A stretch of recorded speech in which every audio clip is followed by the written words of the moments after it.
In this video, we'll be taking a look at two NHL games happening on December 12th, 2025, and providing you with free team picks and total picks for each one of those games, so 4 picks in total. Welcome back to Cash Out Sports. Let's dive right into it. Oh, and don't forget to subscribe and to click the bell icon to get notified as soon as these videos get released, so that you have more time to plan out your bets as we provide these videos on a daily basis. I can guarantee that you'll have all the important information that you'll need on these two NHL games after fully watching this video. One more thing before we start: if you would like to gain access to our best exclusive sports picks to take your journey to the next level, then check out our Patreon in the link down below, where we offer our best single picks, parlay picks, and much more. Now let's get started. Chicago Blackhawks versus St. Louis Blues. It is a classic Central Division showdown, with Chicago rolling into the Gateway City to face a St. Louis team that is trying to steady itself after a rough stretch. Both clubs are looking for something a little simple, really just a solid win to hang their hat on. Chicago is fresh off a sharp 3-0 home win over the Rangers on Wednesday, which is no small thing against a club that has been thriving on the road. St. Louis, on the other hand, had to deal with Nashville on Thursday night after already taking a 5-2 loss at home to Boston on Tuesday, so the schedule has not exactly been kind.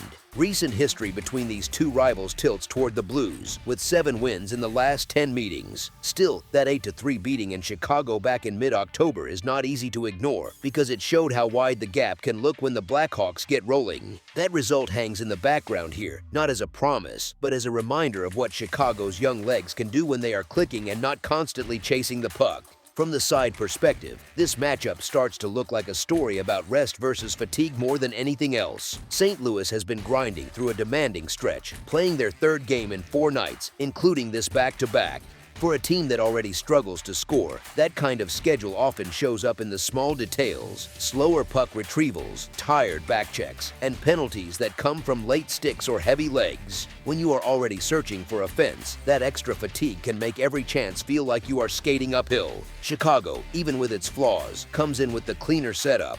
They just handled a strong Rangers group by shutting them out, which suggests that when their structure holds and their goaltending settles in, they can frustrate good teams, not just survive them. Of course, this is the same team that got run out of the rink by the Kings and Ducks not long before, so it is not exactly a model of week-to-week stability. That is the classic young roster problem. One night they look fearless, the next night they look lost. Even so, the matchup against St. Louis favors Chicago in a few key hockey nerd ways. Offensively, their average of 2.97 goals per game gives them a small but meaningful edge, and their power play clicking at 22.2% means they can punish mistakes when given time and space. Defensively, allowing 2.97 goals per game with an 83.8% penalty kill paints a picture of a group that, while imperfect, can hold its own over 60 minutes. Compare that to the Blues, who are averaging 2.53 goals per game with a power play at 19%, and suddenly it is the home team that has to solve more problems in less time.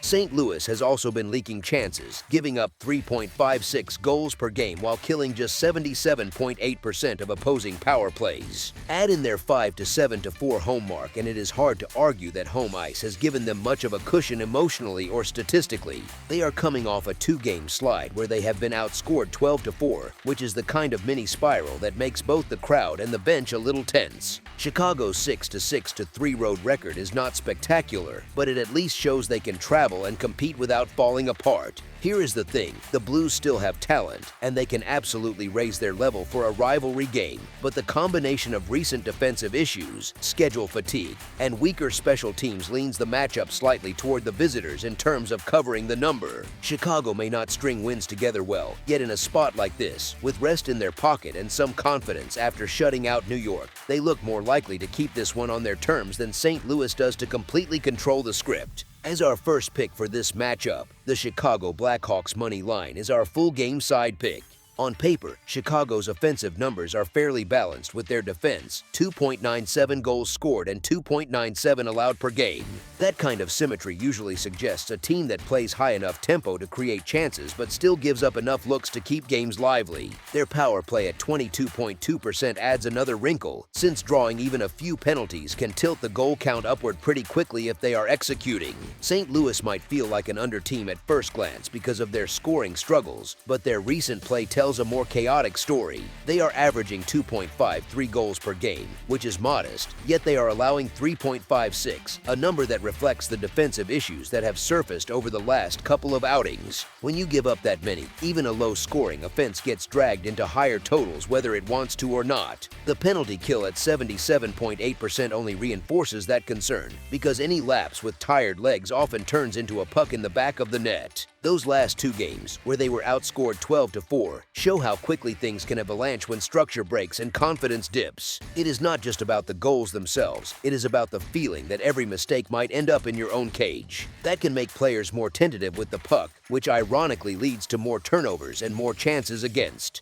In a rivalry setting, nerves can raise the tempo and loosen systems even further, which tends to favor more scoring rather than less. Chicago's defense has had mixed results lately, and that inconsistency matters for the total. They allowed 2 goals or fewer in 2 of their last 4 games, so they clearly can lock it down in stretches. But those blowout losses to the Kings and Ducks remind us that their floor can drop fast when coverage breaks. That volatility is the type of trait that often supports higher totals, because you are rarely getting 60 minutes of clean, low-event hockey. Instead, you get patches of tight play mixed with sudden bursts where everything seems to happen at once. Fatigue also plays a quiet but important role in scoring expectations. St. Louis is on the back half of a back-to-back in what is their 3rd game in 4 nights, and tired teams usually struggle with gap control, line changes, and box discipline.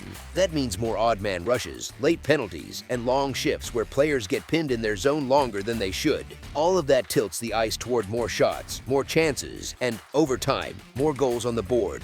Honestly, while the Blues may not be a high-flying offensive group, the combination of their current defensive form, shaky penalty kill, and the back-to-back spot, paired with Chicago's competent power play and sometimes leaky defensive stretches, makes a higher-scoring game more plausible than a quiet, grindy one. The ingredients are there for both sides to trade chances more than either coach would like, which points toward a total that has a better chance of going up rather than staying suppressed. As our second pick for this matchup, over the projected total is our full game total pick. Seattle Kraken versus Utah Mammoth. Seattle heads into this one against Utah in a matchup of 2 teams that feel a bit stuck in the mud right now. The Kraken sit at 12-10-6, and with only 1 win across their last 7 outings, they have slipped down into 6th place in the Pacific Division. Utah, on the other side, sits at 14-15-3, and those 3 straight losses have nudged them outside the Western Conference playoff picture for the moment. It is the kind of game where both fan bases probably feel more nervous than excited. From the Utah perspective, you can understand why the home side is laying a price. They have the slightly better overall record, they average 3.00 goals per game, and they are respectable on special teams with 14.6% on the power play and an 82.8% kill on the penalty kill. On paper, that looks like a group that should not be spiraling for long. Still, form matters, and a 3-game skid on top of a 2-7 stretch in their last 9 games has to mess with confidence a bit, no matter how good the underlying numbers might look. Seattle is not exactly flying high either. With that 12-10-6 mark and just 1 win in their last 7 games, it feels like they are doing just enough to stay relevant without actually convincing anyone. They score 2.50 goals per game, and while 19.5% efficiency on the power play is perfectly fine, their penalty kill at 67.1% makes every minor penalty feel like a mini heart attack. It is one of those profiles where you do not entirely trust them, but you also see how they can spoil a night if their goalie locks in for 60 minutes. Here is the thing, when one team is laying a decent price at home while stuck in a funk and the other is not playing much better but catching the plus side, a lot of bettors will naturally start looking toward the underdog. Utah has been the better team across the broader season sample, that much is true, yet their current slide makes it hard to pay a premium for them right now. Seattle is not safe, but compared to the Mammoth at this moment, the roadside feels closer to the value play, especially if you are the type who likes to live with a little risk in a hockey game. As our first pick for this matchup, the Seattle Kraken money line is our full game side pick. Utah comes in averaging those 3 goals per game and allowing 2.94, which on its own suggests a pretty balanced game script. Seattle is putting up 2.50 goals per game and giving up 2.93, which is not exactly the profile of a team that is going to force a wild shootout very often. Put together, the two offenses combined for roughly 5.5 goals per game this season, and that number lines up neatly with how tight their games have tended to feel. The recent form only adds more weight to a lower scoring angle. Both teams have struggled to score for stretches now, with Utah going 2-7 in their last 9 and Seattle going 1-6 in their last 7. Those kinds of runs usually come with frustrated power plays, sticks squeezed a little too tight, and a lot of dump and chase hockey that eats clock.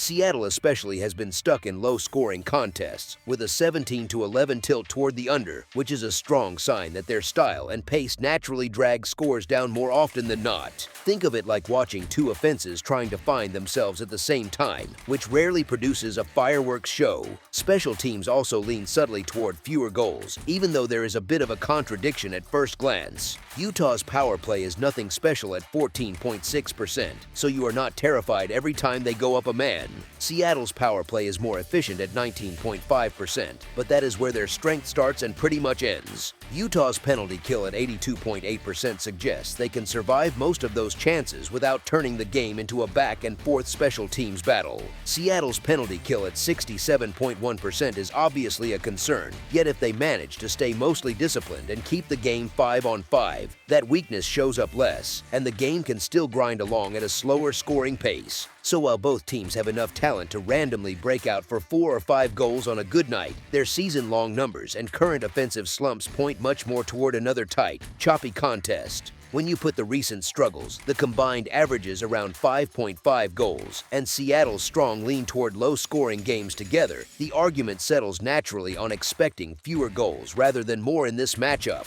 As our second pick for this matchup, under the projected total is our full game total pick. That's all for now, so if you have any other games you would like reviewed, then leave a comment down below with the game you would like analyzed, subscribe to our channel, leave a like on this video, and we'll get to it as soon as we possibly can. We would also love to hear your opinion on the picks presented to you in this video, whether you agree or disagree with them, so leave a comment down below and do let us know.